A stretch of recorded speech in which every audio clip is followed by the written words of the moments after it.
இது தமிழ்நாடு பீகாருக்காக எடுக்கப்பட்டதுன்னா அப்ப தமிழ்நாடு பீகார்ல மட்டும் தான் இந்த ஜிஎஸ்டி வரி குறைப்பு நடந்திருக்கா? இது முட்டாள்தனமான வாதம். இத்தனை ஆண்டு காலமாக மத்திய அரசு ஜிஎஸ்டியை வாங்கிக்கிட்டு எங்களுக்கு கொடுக்க மாட்டேதுன்னு சொன்ன இந்த திராவிட மாடல்ஸ்லாம் என்ன பண்றாங்க? இப்ப எங்களுக்கு வந்து கொண்டிருந்த வருவாயை எல்லாம் இன்றைக்கு மிகப்பெரிய அளவில் இல்லாமல் போய்விட்டதுன்ற. அப்ப இவ்வளவு நாளா வருவாய் உனக்கு வந்துட்டு இருந்ததுன்னு ஒத்துக்கிறீங்களா? கார் வாங்கக்கூடியவர்கள், ஒரு நடுத்தர மக்கள் கார் வாங்குறாங்கன்னா 70,000 1 லட்சம் ரூபாய் வரைக்கும் இன்னைக்கு குறைஞ்சிருக்கு. இது எவ்வளவு பெரிய ஒரு புரட்சி! இன்னைக்கு கம்யூனிஸ்ட் சொல்றதெல்லாம் புரட்சி இல்லை, திராவிட மாடல்லாம் மாடல் இல்லை. இன்னைக்கு நிர்மலா சீதாராமன் அவர்களும் நரேந்திர மோடி அவர்களும் இந்த நாட்டுக்கு கொடுத்திருக்கக்கூடியதுதான் புரட்சி, இதுதான் மாடல். தமிழ்நாட்டு மக்களை ஏமாற்றுவது எப்படி அப்படிங்கிறத பார்த்தீங்கன்னா இந்த தமிழ்நாடு முழுக்க இந்த திராவிட மாடல், இந்த திராவிடங்கிற பேரால, நாத்திகங்கிற பேரால, கம்யூனிசம்ங்கிற பேரால இந்த தமிழ்நாட்டு மக்களை என்ன பண்றான்? முழுக்க முழுக்க முழுக்க ஏமாற்றிட்டு. இந்த தமிழ்நாட்டுக்குள்ள எந்த அளவுக்கு பட்டியலின மக்களுக்கு எதிராக, வேங்கை வயலிலிருந்து தொடர்ந்து பல இடங்களிலே பட்டியலின மக்களுக்கு எதிராக எவ்வளவு ஒரு மிகப்பெரிய கொடுமைகள் நடந்திருக்கு. அப்ப இதையெல்லாம் மனிதர்களாக, ஏன்னா இவங்கெல்லாம் வந்து இப்ப காசாவை வந்து முஸ்லீமா போராடலையா, காசா வந்து அந்த நாட்டுக்காக போராடலையா, மனித இனத்துக்காக போராடுறாங்களா? அப்ப இங்க கலாச்சாரத்தை செத்தவெல்லாம் மனுஷன் இல்லையா? இவங்க வந்து காசாவுக்கான போராட்டம் நடத்த வேண்டிய அவசியம் என்ன இருக்கு? அதையும் மோடி அவர்கள் மீது குற்றம் சுமத்துறதுக்கு இந்த பிரகாஷ் ராஜ் போன்ற இந்த தேசத்துக்கு எதிரானவர்கள், நக்சலைட் அவங்களாம் ஹமாஸ் பயங்கரவாத அமைப்பினுடைய அடியாட்களாக இங்க பிரகாஷ் ராஜ் செயல்பட்டு இருக்கார், சத்யராஜ் செயல்படுறார். இதுதான் உண்மை. இன்னைக்கு பாரதிய ஜனதா கட்சி கூட்டணி வைக்குது, அதிமுக கூட்டணி வைக்குது அப்படின்னு சொல்றாங்க. இதுவரை தமிழக வரலாற்றிலே திராவிட முன்னேற்ற கழகம் கூட்டணி இல்லாமல் தேர்தலை சந்தித்ததே இல்லை. இங்கே தமிழகத்திலே இந்த திமுகவுக்கு எதிராக விஜய் போன்றவர்களை நம்பி ஏமாறாமல், ஏன்னா விஜய் யார் தெரியுங்களா? திமுகவுடைய பி டீமும் இல்லை, ஏ டீமும் இல்லை, திமுகவுக்கு ஒரு பிரான்ச் ஆபீஸ் தான். எப்படி டார்ச் லைட்டை வந்து டிவியை வச்சு உடைச்சி, டிவியை உடைச்சிட்டு பிறகு திரும்ப எம்பி சீட்டுக்காக போய் அவர் அடிபணிஞ்சாரோ, அதே விஜய் வச்சு ஒரு படம் உதயநிதி எடுப்பாருன்னா 5 வருஷம் கழிச்சு.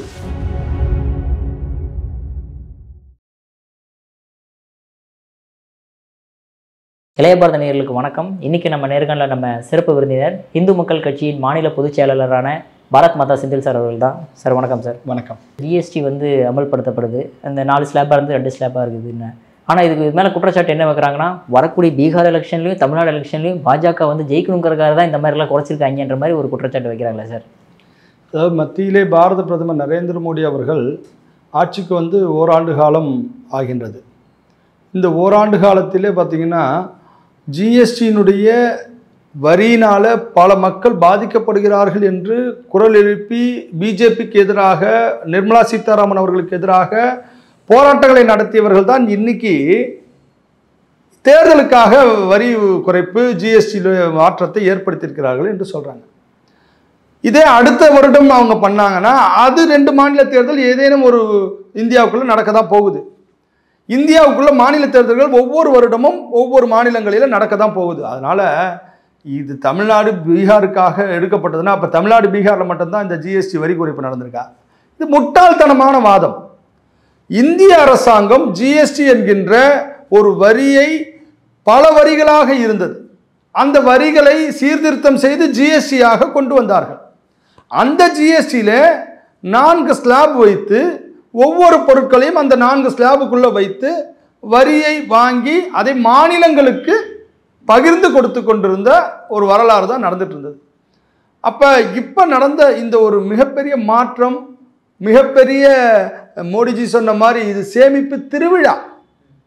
இந்த ஜிஎஸ்டி ஆனது 2 ஸ்லாப்ல குறைச்சி 28 இருந்ததை வந்து 18 ஆக்கி, 12 இருந்ததை 5% ஆக்கி, கிட்டத்தட்ட மிக குறைந்த ஒரு வரியை மட்டுமே நம் மக்கள் மத்தியிலே இன்றைக்கு வைத்திருக்கக்கூடிய இந்த மத்திய அரசாங்கம், நிர்மலா சீதாராமன் கொண்டு வந்திருக்கக்கூடியது மிகப்பெரிய அளவில் இந்தியா முழுவதும் கொண்டாடப்பட வேண்டிய ஒரு நிகழ்வு. இத்தனை ஆண்டு காலமாக மத்திய அரசு ஜிஎஸ்டியை வாங்கிக்கிட்டு எங்களுக்கு கொடுக்க மாட்டேதுன்னு சொன்ன இந்த திராவிட மாடல்ஸ்லாம் என்ன பண்றாங்க? இப்ப இங்க தங்கம் தென்னரசு என்ன சொல்றாரு? எங்களுக்கு வந்து கொண்டிருந்த வருவாயை எல்லாம் இன்றைக்கு மிகப்பெரிய அளவில் இல்லாமல் போய்விட்டதுன்றார். அப்ப இவ்வளவு நாளா வருவாய் உனக்கு வந்துட்டு இருந்ததுன்னு ஒத்துக்கிறீங்களா? அப்ப இத்தனை ஆண்டு காலம் மத்திய அரசின் மீது பழி போட்டுட்டு இருந்தாங்க. ஜிஎஸ்டி வச்சு வரிகளை வாங்கிக்கிறாங்க. இவங்க வரி வாங்கக்கூடிய இந்த அரசாங்கம் வந்து எங்களை மாநில அரசாங்கத்தை வந்து எந்த விதத்திலையும் வரி கொடுக்காம ஏமாத்துது, இதெல்லாம் சொல்லி ஏமாத்திட்டு இருந்தாங்க. இப்ப அற்புதமாக இந்த வரி விலை குறைப்பு இதெல்லாம் பார்த்தீங்கன்னா இருசக்கர வாகனம், அத்தியாவசியமான மளிகை பொருட்கள், இதன் மூலமாக நம்ம இந்த நாடு முழுக்க இருக்கக்கூடிய ஏழை எளிய மக்கள், நடுத்தர மக்கள் என்னென்ன பொருட்களை நம்ம வாங்குவோமோ, மருத்துவத்துக்கான தேவையான மருந்து பொருட்கள் அத்தனையோட விலையும் கிட்டத்தட்ட பார்த்தீங்கன்னா பல மடங்கு குறைந்து நம்ம பல பொருட்களை என்ன பண்ணலாம். புதிதாக நீங்கள் வந்து ஒரு டிவி வாங்கணும், புதிதாக ஏழை எளிய மக்கள் பல பேர் வீடுகளில் வந்து வாஷிங் மிஷின் இல்லாமல் இருக்கும். இந்த பொருட்களுடைய விலை குறைந்து அவர்கள் வாங்கக்கூடிய ஒரு வாய்ப்பை மோடி அரசாங்கம் ஏற்படுத்தி இருக்கின்றது. அப்போ இந்த ஜிஎஸ்டியின் மூலமாக பாரத பிரதமர் நரேந்திர மோடி அவர்கள் இன்றைக்கு அதுவும் நவராத்திரியினுடைய முதல் நாளாக சக்தியின் வழிபாட்டை தொடங்கக்கூடிய இந்த நன்னாளிலே இது அமலுக்கு வந்திருக்கின்றது. ஏதோ நாங்கள் வந்து இந்த ஜிஎஸ்டி வரி குறைப்பு இன்னும் பல காலங்கள் அறிவித்து 10 நாட்களுக்குள்ளாக அதை நடைமுறைப்படுத்தி அது எல்லா இடங்களுக்கும் வந்து எல்லா மக்களுக்கும் பயன் தரக்கூடிய வகையிலே இந்த நவராத்திரி நன்னாளிலே மோடி அவர்கள் நேற்று பேசியிருக்கின்றார். எல்லோருக்கும் அந்த வாய்ப்பு, அந்த ஒரு மிகப்பெரிய அற்புதமான இந்த திருவிழா, சேமிப்பு திருவிழா. இப்போ நாம் வந்து ஒரு பொருளை வாங்குறோன்னா அதுலேருந்து ஒரு 2000 ரூபாய், 5000 ரூபாய், 10,000 ரூபாய். இப்போ ஒரு கார் வாங்கக்கூடியவர்கள், ஒரு நடுத்தர மக்கள் கார் வாங்குறாங்கன்னா 70,000, 1 லட்ச ரூபா வரைக்கும் இன்னைக்கு குறைஞ்சிருக்கு. இது எவ்வளோ பெரிய ஒரு புரட்சி! இன்னைக்கு கம்யூனிஸ்ட் சொல்றதெல்லாம் புரட்சி இல்லை, திராவிட மாடல்லாம் மாடல் இல்லை. இன்னைக்கு நிர்மலா சீதாராமன் அவர்களும் நரேந்திர மோடி அவர்களும் இந்த நாட்டுக்கு கொடுத்திருக்கக்கூடியதுதான் புரட்சி, இதுதான் மாடல். இந்த மாடலை தான் தமிழ்நாட்டில் கொஞ்சமாவது பின்பற்றணும். எனவே அற்புதமான இந்த ஜிஎஸ்டியினுடைய இந்த 2 ஸ்லாப்ல கொண்டு வந்து இன்னமும் நிர்மலா சீதாராமன் நமக்கு ஒரு பெரிய ஒரு நம்பிக்கையை கொடுத்துருக்காங்க. இந்த 2 ஸ்லாப் கூட ஒரு ஸ்லாபா மாற்றுவோம் எதிர்காலத்தில். அப்ப எந்த விதமான ஒரு வரிங்கிற ஒரு விஷயத்துக்கே வந்து பார்த்தீங்கன்னா அடிப்படை வரி மட்டுமே நம்ம செலுத்த வேண்டிய நிலை உருவாகும். அப்ப இந்த நாடு வந்து ஏழை எளிய மக்களுக்கான நாடு. மத்திய மோடி அரசு ஏழை எளிய நடுத்தர மக்களுக்கான அரசு என்பதை இந்த ஜிஎஸ்டி மூலமாக இந்த திமுக, இந்த இந்தியா கூட்டணி இவர்களுக்கு பாடம் புகட்டும் வகையிலும் இவர்களுக்கு சம்மட்டி அடி அடித்தது போல இப்ப இருக்குது. ஏன்னா இந்த வரக்கூடிய தமிழ்நாடு தேர்தல், பீகார் தேர்தலில் இவர்கள் மத்திய அரசை பத்தி குறை சொல்றதுக்கு ஒண்ணுமே இல்லாம ஆயிடும். அந்த பயத்தின் காரணமாக இந்த பிஜேபி இதனால இப்ப கொண்டு வருதுன்றாங்க. பிஜேபி இதை இப்ப கொண்டு வரல. நீண்ட நெடுங்காலமாக மோடி அவர்கள் நிர்மலா சீதாராமன் அவர்களிடத்திலே இந்த வரி குறைப்புக்கு, ஜிஎஸ்டி மாற்றத்திற்கு பல வருடங்களாக சொல்லிக் கொண்டிருந்தார். அது இந்த நேரத்தில், இந்த தருணத்தில் அதை நடைமுறைப்படுத்தியிருக்கின்றார். நிர்மலா சீதாராமன் அவர்களுக்கு வாழ்த்துக்கள், நரேந்திர மோடி அவர்களுக்கும் வாழ்த்துக்களை தெரிவிப்போம். சார், இந்த மாதிரி ஜிஎஸ்டி வரி ஆகட்டும், மற்றபடி நிறைய ஸ்கீம்ஸ் ஆகட்டும், இவ்வளோ நன்மைகள் செஞ்சுமே வந்து இந்தியா லெவலில் 3வது தடவை ஆட்சியை பிடிச்சிட்டாங்க. ஆனால் தமிழ்நாட்டில் இன்ன வரைக்குமே எதுவுமே பிடிக்க முடியலையா சார்? சார், தமிழ்நாடு என்பது வந்து பார்த்தீங்கன்னா 10 ரூபா காயின் செல்லாதுன்னு இன்னமும் சொல்லிட்டு இருக்கிறான், அதையும் நம்புறான். அப்ப இந்த தமிழ்நாட்டில் என்ன பண்றாங்கன்னா, தமிழ்நாட்டு மக்களை ஏமாற்றுவது எப்படி அப்படிங்கிறத பார்த்தீங்கன்னா இந்த தமிழ்நாடு முழுக்க இந்த திராவிட மாடல், இந்த திராவிடங்கிற பேரால, நாத்திகங்கிற பேரால, கம்யூனிசம்ங்கிற பேரால இந்த தமிழ்நாட்டு மக்களை என்ன பண்றான், முழுக்க முழுக்க முழுக்க ஏமாற்றிட்டு இருக்கான். அந்த அளவுக்கு பொய் பிரச்சாரம். ஆமா, நீங்க வந்து என்னன்னா கோயப்பல்ஸோடைய பொய் பிரச்சாரங்கள் எப்படி இருக்குமோ அந்த மாதிரி பொய் பிரச்சாரங்கள் 1000 வாட்டி இதை சொல்லு, அதை உண்மை நம்பிடுவாங்க.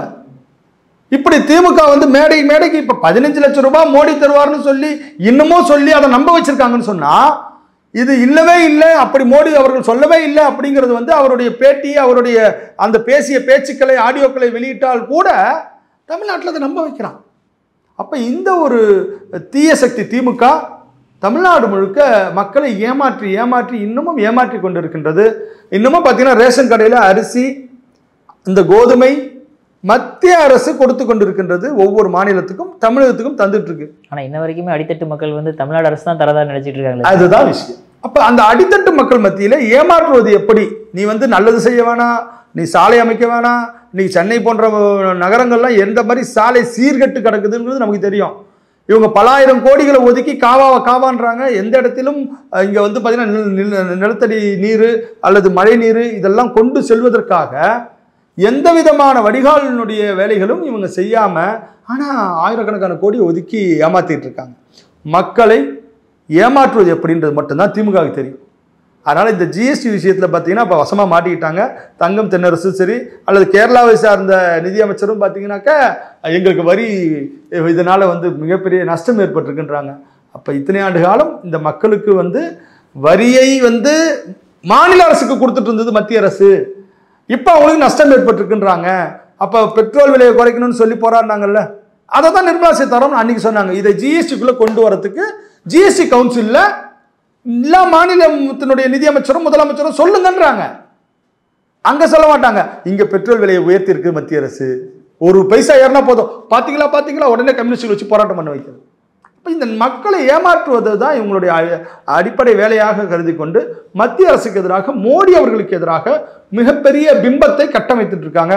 மோடி அவர்கள் மதவாதி, மோடி அவர்கள் வந்து இஸ்லாமிய விரோதி, மோடி அவர்கள் வந்து விலைவாசியை உயர்த்துறாரு. இப்படி ஒரு பொய் கட்டமைப்பை இந்த தமிழ்நாடு முழுக்க இவர்கள் உருவாக்கி கொண்டிருக்கின்றார்கள்.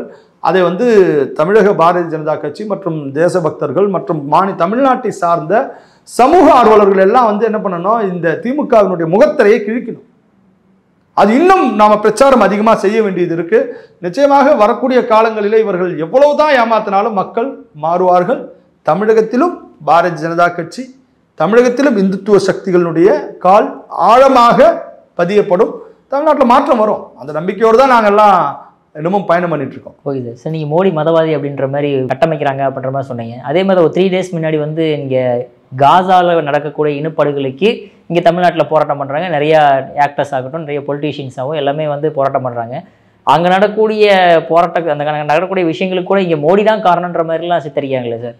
அதாவது நீங்கள் பார்த்தீங்கன்னா அதில் கலந்து கொண்டது பிரகாஷ்ராஜ், சத்யராஜ், அப்புறமா அமீர் வெற்றிமாறன், இந்த இந்த இந்த சோகால்டு இவங்கெல்லாம் பார்த்தீங்கன்னா இந்த டீம் எல்லாமே பார்த்தீங்கன்னா இவங்களாம் தான் போராளிகள். என்ன போராளிகள்? காசா போராளிகள். இந்த தமிழ்நாட்டுக்குள்ள கள்ளச்சாராயத்தினால எத்தனை உயிர்கள் போச்சு. தமிழ்நாட்டில் இதே அண்ணா யூனிவர்சிட்டியில் ஒரு பெண் எந்த அளவுக்கு மானபங்கப்படுத்தப்பட்டிருக்கின்றார். இந்த தமிழ்நாட்டுக்குள்ள எந்த அளவுக்கு பட்டியலின மக்களுக்கு எதிராக, வேங்கை வயலிலிருந்து தொடர்ந்து பல இடங்களிலே பட்டியலின மக்களுக்கு எதிராக எவ்வளவு ஒரு மிகப்பெரிய கொடுமைகள் நடந்திருக்கு. அப்ப இதையெல்லாம் மனிதர்களாக, ஏன்னா இவங்கெல்லாம் வந்து இப்ப காசாவை வந்து முஸ்லீமா போராடலையா, காசா வந்து அந்த நாட்டுக்காக போராடலையா, மனித இனத்துக்காக போராடுறாங்களா? அப்ப இங்க கலாச்சாரத்தில் செத்தவெல்லாம் மனுஷன் இல்லையா? அப்ப அண்ணா யூனிவர்சிட்டியில் அந்த பொண்ணு பாதிக்கப்படுச்சு, அது மனிதர் இல்லையா? என்னமா நடிக்கிறானுங்க தெரியுங்களா? இவங்க வந்து காசாவுக்கான போராட்டம் நடத்த வேண்டிய அவசியம் என்ன இருக்கு? அதையும் மோடி அவர்கள் மீது குற்றம் சுமத்துறதுக்கு இந்த பிரகாஷ்ராஜ் போன்ற இந்த தேசத்துக்கு எதிரானவர்கள், நக்சலைட் அவங்களா, பிரகாஷ்ராஜ் போன்றவர்கள்லாம் எப்படி எல்லாம் ஊடுருவி இந்த நக்சல் வாதத்தை இந்த நாடு முழுக்க பரப்பி இந்த தேசத்துக்கு எதிரானவர்களாக இருந்து கொண்டிருக்கிறார்கள் என்பது எல்லோரும் பார்த்துட்டு தான் இருக்கும். காசாவை எப்படி மோடியோட நிசம், காசாவிலே அந்த இஸ்ரேல் தாக்குதலை ரமலான் மாதத்திலே நிறுத்த வேண்டும் என்று அறிவித்து நிறுத்த வைத்தார். யாரு? மோடி. ஆனா மோடி தான் இஸ்லாமுக்கு எதிரானவர் இவனுக்கு பேசுவானுங்க. அப்ப காசாவில் நடக்கக்கூடிய அந்த ஒரு போர், அந்த 2 நாடுகளுக்கு நடக்கக்கூடிய ஒரு சண்டை, ஹமாஸ் என்கின்ற பயங்கரவாத அமைப்புக்கும் அங்கு நடக்கக்கூடிய இஸ்ரேலுக்கும் எதிராக நடக்கக்கூடிய போர். அந்த ஹமாஸ் தீவிரவாதிகள் கிட்டத்தட்ட பல பேரை வந்து இஸ்ரேலியர்களை பிடிச்சு வச்சிருக்கான் பிணை கைதியா. அதை விட சொல்றாங்களே, நீ தான் போய் இங்க இருக்கக்கூடிய பிரகாஷ்ராஜும் இங்க இருக்கக்கூடிய வெற்றிமாறன்லாம் போய், ஐயா அந்த இஸ்ரேலியர்லாம் விட்டுருங்க, ஹமாஸ் வந்து உங்க மீது எந்த தாக்குதல் நடத்தாத அளவுக்கு, காசால நடத்தாத அளவுக்கு நான் இஸ்ரேல்கிட்ட பேசுறேன் அப்படின்னு போய் பேசுங்களேன். ஏமாற்று வேலை. மோடி அவர்கள் மீது பழி போடணும், முஸ்லீம் வெறுப்பை தூண்டணும். இன்னைக்கு பார்த்தீங்கன்னா 1500வது நபிகள் நாயகத்தினுடைய பிறந்த நாளை முன்னிட்டு இஸ்லாமிய மக்கள் எல்லாம் ஒன்று சேர்ந்து, யார் உங்களுக்கு எதிரானவர்கள் சிஏஏ விஷயத்துல அவங்களுக்கெல்லாம் நீங்க ஓட்டு போடக்கூடாது, எனக்கு ஓட்டு போடப்பா, இது அரசியல். இஸ்லாமியர்களை, நபிகள் நாயகத்தை, இஸ்லாத்தை அரசியல் ஓட்டு போடக்கூடியவர்களாக மட்டுமே பார்க்கக்கூடியவர்கள் தான் இந்த திமுக திராவிடன்ஸ். இவங்க எல்லாமே இவர்களுக்கு வந்து இஸ்லாமியர்கள் என்பது ஒரு மதம், இஸ்லாமிய மத நம்பிக்கையுடையவர்களுக்கான ஒரு பாதுகாப்பு, அவர்களுடைய கல்வி முன்னேற்றம், அவர்களுடைய வேலை வாய்ப்பு, அவர்களுடைய சமூக பாதுகாப்பு, இவை எதை பற்றியுமே கவலைப்பட மாட்டாங்க. ஆனால் நரேந்திர மோடி அவர்கள் அவர் ஓட்டு வங்கியாக, வாக்கு வங்கியாக பார்க்காமல் முத்தலாக் என்கின்ற அந்த விஷயத்தை, எத்தனை இஸ்லாமிய பெண்கள் பாதிக்கப்பட்டார்கள் என்பதை உணர்ந்து அவர்களுக்கு எந்த விதத்திலெல்லாம் பாதுகாப்பு தர வேண்டும் என்கின்ற இஸ்லாமிய பெண்களுக்கான பாதுகாப்பை சட்டம் இயற்றி கொண்டு வந்தவர் நரேந்திர மோடி. இதை இஸ்லாமியர்கள் புரிந்து கொள்ள வேண்டும். இதுவரை இந்த 11 ஆண்டு கால ஆட்சியிலே நரேந்திர மோடி அவர்களுடைய ஆட்சியிலே எந்த விதமான இஸ்லாமியர்களுடைய வழிபாட்டு தலங்களும் இடிக்கப்படவில்லை. எந்த விதமான இஸ்லாமியர்கள் மீதும் எந்த விதமான தாக்குதல்களோ எந்த விதமான கொடூர பிரச்சனைகளோ ஏற்படாத அளவிற்கு இஸ்லாமியர்களை பாதுகாத்து வருகிறார் யாரு? நரேந்திர மோடி. அப்ப இந்த நாடு முழுக்க மிகப்பெரிய அளவிலே ஒரு பாதுகாப்பை இஸ்லாமியர்களுக்கு பாகிஸ்தானை விட, ஆப்கானிஸ்தானை விட, பங்களாதேஷை விட, உலகில் உள்ள பல இஸ்லாமிய நாடுகளில் இஸ்லாமியர்களுக்கு பாதுகாப்பு இருப்பதை விட இந்தியாவில் தான் இஸ்லாமியர்களுக்கு பாதுகாப்பு அதிகம். அப்ப அப்படிப்பட்ட ஒரு நரேந்திர மோடி அவர்களுக்கு எதிராக இங்க இருக்கக்கூடிய இந்த ஹமாஸ் இந்த பயங்கரவாத அமைப்புகள் எப்படி அங்கிருந்து காசாவிலிருந்து போறாரோ அவர்களுடைய ஆதரவாளர்களாக ஹமாஸ் பயங்கரவாத அமைப்பினுடைய அடியாட்களாக இங்க பிரகாஷ் ராஜ் செயல்பட்டு இருக்கார், சத்யராஜ் செயல்படுறார். இதுதான் உண்மை. இதை நரேந்திர மோடி அவர்களை நீங்கள் வேண்டுமென்ற இஸ்லாமிய மத வெறுப்பை ஏற்படுத்தி இஸ்லாமியர்கள் மோடி அவர்களுக்கு எதிராக பயங்கரவாதிகளை தூண்டக்கூடிய வகையிலே இந்த பேச்சுக்கள் இருந்திருக்கின்றது. இதை வன்மையாக கண்டிக்கின்றோம். வரக்கூடிய காலங்களிலே தமிழக அரசுக்கு ஒரு வேண்டுகோள். தமிழக அரசு 96 திமுக ஆட்சியில தான் குண்டுவெடிப்பு நடந்துச்சு. பாஜா போன்றவர்கள் எல்லாம் மிகப்பெரிய அளவில் இந்த தமிழ்நாட்டில் குண்டுவெடிப்பு நடத்தினாங்க. இப்ப சிலிண்டர் வெடிகுண்டுன்னு சொல்லி ஏமாத்தத்துக்கு பாத்தீங்க பாருங்க. அதை விட்டு இருந்தா பெரிய அளவில் உயிரிழப்புகள் நடந்திருக்கும். இப்ப என்ஐஏ இந்த ISIS உளவு அமைப்புகளோட தொடர்பில் இருக்கக்கூடியவர்கள்லாம் பிடிச்சிட்டு இருக்காங்க இன்னைக்கு தமிழ்நாட்டில். அப்ப இந்த அளவுக்கு ஒரு உலக பயங்கரவாதத்தினுடைய அச்சுறுத்தல் தமிழ்நாட்டுக்குள்ள இருக்கு. மல்லிகை கடையில் வேலை செய்யறான் ISIS அமைப்பு. இங்க சென்னையில் இருக்கக்கூடிய ஒரு இடத்துல அயன் கண்ணக்கூடிய இடத்துல வேலை செய்யறான். பங்களாதேஷ்ல இருக்கக்கூடிய ஒரு மிகப்பெரிய பயங்கரவாதி.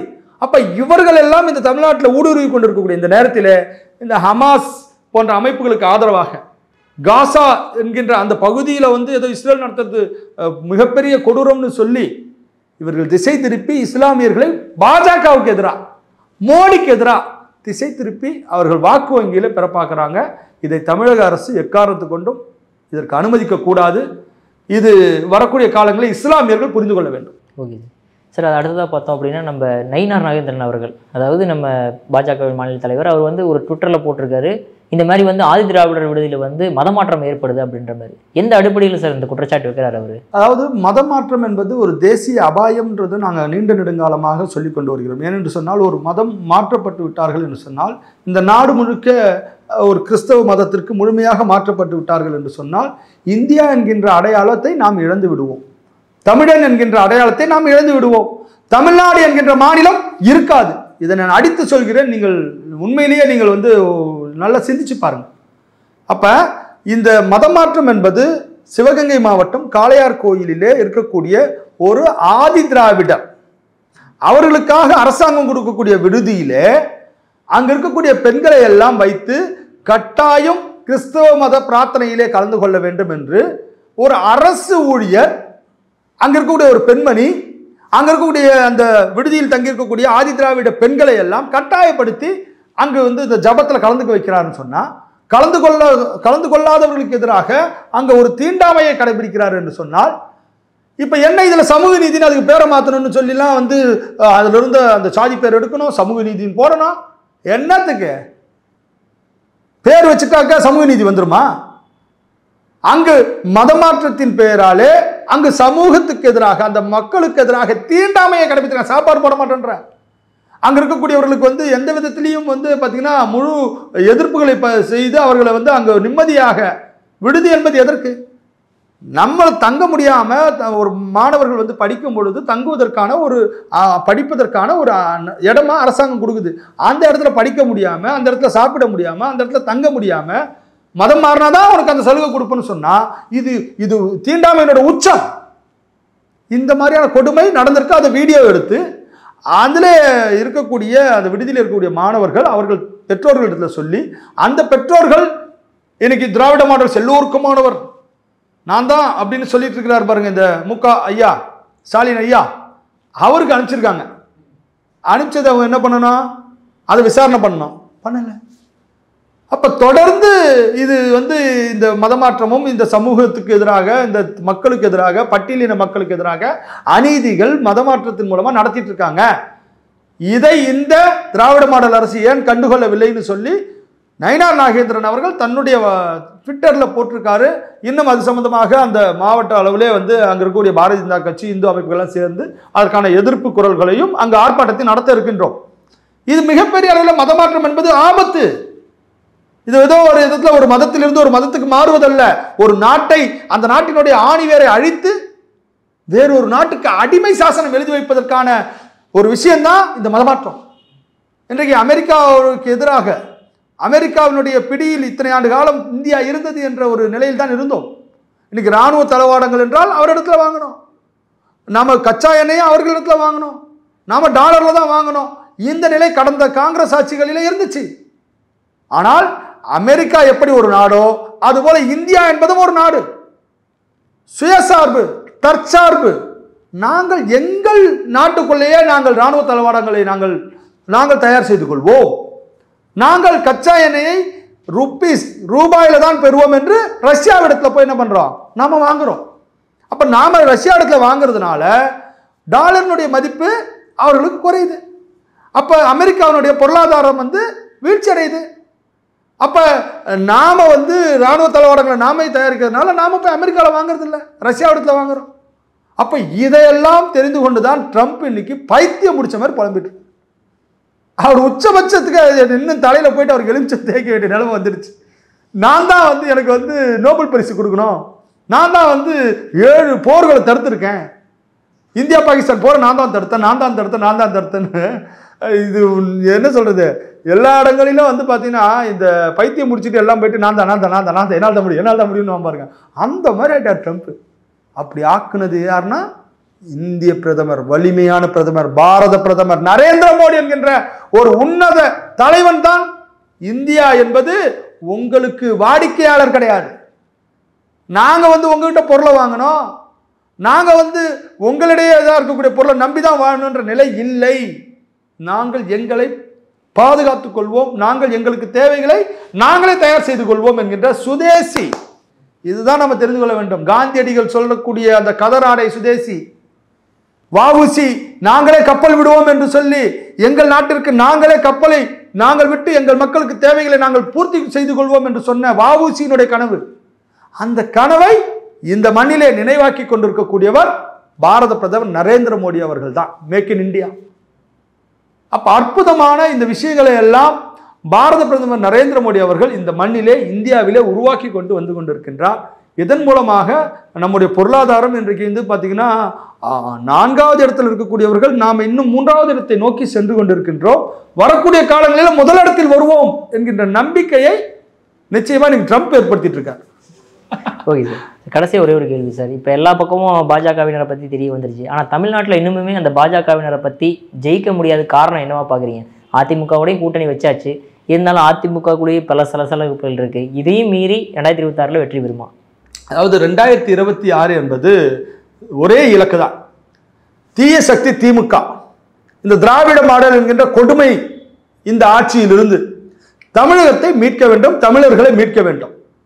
எனவே அதற்கு மாற்று அதிமுகவோடு கூட்டு வைத்துத்தான் பாரதிய ஜனதா கட்சி இன்னும் பல கட்சிகளை சேர்த்து திமுகவை வீழ்த்த வேண்டும், வீழ்த்த முடியும் என்பது இன்றைய நிலை. இது யதார்த்த நிலை. இன்னைக்கு பாரதிய ஜனதா கட்சி கூட்டணி வைக்குது, அதிமுக கூட்டணி வைக்குது அப்படின்னு சொல்றாங்க. இதுவரை தமிழக வரலாற்றிலே திராவிட முன்னேற்ற கழகம் கூட்டணி இல்லாமல் தேர்தலை சந்தித்ததே இல்லை. 1967 இதுவரை நடந்த 2024 வரை அத்துணை தேர்தல்களிலும் கூட்டணியோடு தான் திமுக தேர்தலை சந்திச்சிருக்கு சார். அப்ப திமுகவுக்கு கூட்டணி தேவைப்படுதுன்னா ஏன் பாரதிய ஜனதா கட்சிக்கு கூட்டணி தேவைப்படாது? எனவே இது வந்து முழுக்க பாஜகவை வந்து பலவீனப்படுத்தணும்னு நினைக்கிறாங்க. எனவே தான் திமுக அதிமுக இல்லாமல் 2014 கூட நாம் போட்டியிட்டு இருக்கிறோம். பாஜக தலைமையிலான கூட்டணி. அதில் பார்த்தீங்கன்னா கிட்டத்தட்ட 12-13% வரைக்கும் நம்ம வந்து வாக்குகளை, அங்கே 20% வாக்குகள் மொத்தமாக பெற்றோம். பாட்டாளி மக்கள் கட்சி, அப்போ தேமுதிக இருந்துச்சு, அப்போ எல்லாம் சேர்த்து பெற்றோம். கடந்த 2024 அண்ணாமலை அவர்கள் மாநில தலைவராக இருந்தபோது பாட்டாளி மக்கள் கட்சியும் பாரதிய ஜனதா கட்சியும் சேர்ந்து போட்டியிட்டதிலே, டிடிவி அப்புறம் ஓபிஎஸ் இவர்களாக வச்சு போட்டியிட்டதிலே பார்த்தீங்கன்னா 18% வாக்குகள், பாஜகவுக்கு மட்டும் 12% வாக்குகள் கிடைச்சது. அப்ப பாரதிய ஜனதா கட்சி தமிழகத்தில் 3வது பெரிய கட்சியாக திமுக அதிமுகவுக்கு அடுத்த நிலையிலே பாஜக தான் நிற்குது. அப்ப என்னமோ பாஜகவும் அதிமுகவும் சேர்ந்து கண்டிப்பாக வரக்கூடிய 2026 சட்டமன்ற தேர்தலிலே இன்னும் பாட்டாளி மக்கள் கட்சியும் வரும், தேமுதிகவும் வரும், இன்னும் மற்ற கட்சிகள் டிடிவியாக இருக்கட்டும், ஓபிஎஸ் ஆக இருக்கட்டும், அவர்கள் அதிமுகவில் சேர்வதிலே அவர்களுக்குள்ள பல நெருடல்கள் இருந்தாலும் கூட்டணிக்குள்ளே அவர்கள் இருப்பதிலே எந்த நெருடலும் இருக்காது. அதை அமித்ஷா பார்த்துக் கொள்வார், நிச்சயமாக எடப்பாடி அவர்களும் பார்த்துக் கொள்வார். தமிழகத்திலே ஒரு நல்ல சூழ்நிலையோடு திமுக வீழ்த்தப்படணும், இதுதான் ஒரே இலக்கு. அதனால நம்ம அதர்மத்தை வீழ்த்த வேண்டும், அசுரர்களை வீழ்த்த வேண்டும், தர்மத்தை காக்க வேண்டும். எனவே அனைத்து இந்திய அண்ணா திமுகவும் பாஜகவும் இன்னும் பலமாக இணைந்து மற்ற கட்சிகளையும் சேர்த்து திமுகவினுடைய இந்த 4-5 ஆண்டு கால ஆட்சியின் கொடுமைகளை எடுத்து மக்கள்கிட்ட பேசிட்டே இருந்தா போதும், வெற்றி பெற்றோம். அவ்வளவு கொடுமைகள், பட்டியலின மக்களுக்கு எதிரான கொடுமைகள், பெண்களுக்கு எதிரான கொடுமைகள், குழந்தைகளுக்கு எதிரான கொடுமைகள். இந்த இடத்துல பார்த்தீங்கன்னா கரண்ட் பில் எல்லாம் 1000 ரூபாய் இருந்தது 3000-4000 ரூபாயா மாறிடுச்சு. வரி கட்டிக்கிட்டு இருக்கக்கூடிய அந்த கார்பரேஷன் வரியா இருக்கட்டும், நகர்ப்புற வரிகளாக இருக்கட்டும், அதெல்லாம் பல மடங்கு ஏறி போச்சு. அனைத்து விலைவாசிகளும் இந்த மாநிலத்தில் ஏற்றப்பட்டிருக்கின்றது. ஒரு பத்திரப்பதிவு அந்த விலையும் ஏற்றியாச்சு. அப்ப விலையேற்றங்கள் என்பது மிகப்பெரிய கொடுமைகளை இந்த தமிழக அரசு கொடுத்துட்டு இருக்கு. ஜிஎஸ்டியினுடைய வரியை குறைத்து இந்த நாட்டு மக்களுக்கு, இந்திய மக்களுக்கு, தமிழ்நாட்டு மக்களுக்கும் சேர்த்து விலை குறைப்பை கொடுத்துட்டு இருப்பது பாஜக, விலை உயர்வை கொடுத்து கொண்டிருப்பது திமுக. இந்த கம்பாரிசனை மக்கள் மத்தியில் கொண்டு போகணும். திமுகவினுடைய சட்ட ஒழுங்கு மட்டுமல்ல, திமுகவினுடைய சட்ட ஒழுங்கு எந்த அளவுக்கு கேவலமா இருந்துச்சு நம்ம பார்த்தோம். ஆம்ஸ்ட்ராங் போன்ற ஒரு பட்டியலின தலைவர் 8 மணிக்கு படுகொலை செய்யப்படுகிறார். அப்ப என்ன சட்ட ஒழுங்கு இருக்குது? இங்கே தொடர்ந்து ஏர்போர்ட் மூர்த்தி அவர்கள் ஒரு டிஜிபி அலுவலகத்துக்கு போறார். டிஜிபி அலுவலகத்துடைய வாசலிலே செருப்பு கொண்டு அடிக்கிறார்கள், அவரை தாக்குகின்றார்கள், அவரை கொலை செய்ய முயற்சிக்கிறார்கள் என்று சொன்னால், அப்ப இந்த தமிழகத்தில் பாதுகாப்புன்றது எங்க இருக்குது? சட்ட ஒழுங்கு எங்க இருக்குது? சட்ட ஒழுங்குக்கு தலைமையிடமான டிஜிபி வாசல்லே சட்ட ஒழுங்கு எங்க இருக்குது? அப்ப இது மாதிரியான நிகழ்வுகள் இந்த தமிழகத்திலே அச்சத்தை ஏற்படுத்துகின்றது. மக்களுக்கு கிராமப்புறங்களில் பார்த்தீங்கன்னா திருப்பூர் போன்ற இடங்கள்லாம் பண்ணையில் இருக்கக்கூடியவர்களுடைய அவங்க குடும்பத்தையே க்ளோஸ் பண்ணி நகையை எடுத்துட்டு போகக்கூடிய கொடுமைகள் நல்லா நடந்துட்டு இருந்தது. அப்ப இந்த மாதிரி எல்லா இடங்களிலும் எல்லா தரப்பினரும் மிகப்பெரிய இன்னலுக்கு உள்ளாகி இருக்கின்றார்கள், பாதிப்புக்கு உள்ளாகி இருக்கின்றார்கள், மிகப்பெரிய பிரச்சனைகளுக்கு உள்ளாகி இருக்கின்றார்கள். இவர்களால் இயற்கை வளங்கள் கொள்ளையடிக்கப்படுகிறது. கேரள மாநிலத்தில் இருக்கக்கூடிய கழிவுகளை கொண்டு வந்து தமிழ்நாட்டில் கொட்டுறான். அதை அண்ணாமலை போன்றவர்கள் அல்லது இந்த சமூக ஆர்வலர்கள் எதிர்த்தால் மட்டும்தான் என்ன பண்றான், அதை திரும்பவும் கொண்டு போனான்.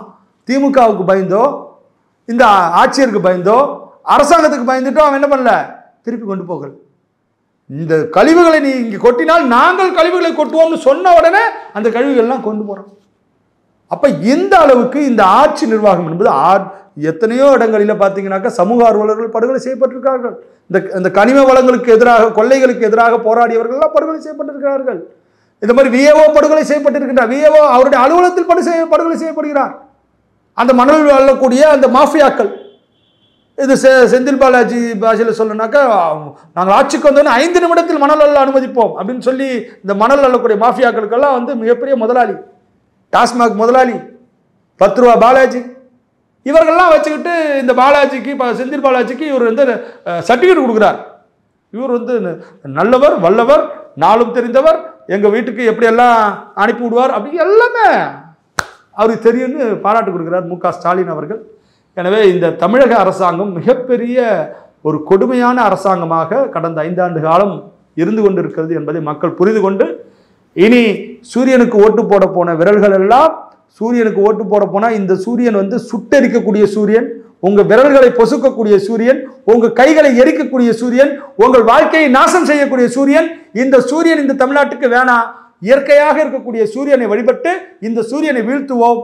இங்கே தமிழகத்திலே இந்த திமுகவுக்கு எதிராக விஜய் போன்றவர்களை நம்பி ஏமாறாமல், ஏன்னா விஜய் யார் தெரியுங்களா, திமுகவினுடைய பி டீமும் இல்லை, ஏ டீமும் இல்லை, திமுகவுக்கு ஒரு பிரான்ச் ஆஃபீஸ் தான்.